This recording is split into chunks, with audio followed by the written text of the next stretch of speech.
হঠাৎ দেখি এক দাদা গোল গাছের ভিতরে বালতি নিয়ে কী যেন করছে। তারপরে বুঝতে পারলাম সে হচ্ছে মাছ ধরার জন্য এই জায়গা সেচ দিচ্ছে বালতি দিয়ে। আসলে সে হচ্ছে এখানে কই মাছ দেখছে। পরে জানতে পারলাম সেখানে কই মাছ দেখে তারপরে হচ্ছে নামছে। এইখানে কই মাছ কী করে আসলো জানি না, একদম নদীর পাশেই। দেখি শেষ পর্যন্ত সে কি মাছ পায়, আসলে কি কই মাছ পায় নাকি অন্য কিছু পায়।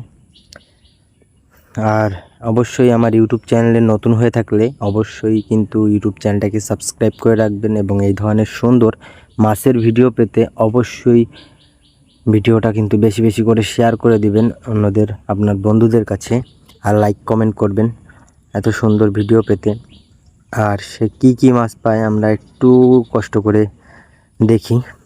এই যে বালতিতে দেখা যাচ্ছে কি যেন, উপরে আসুক তারপরে ভালো করে দেখাবো।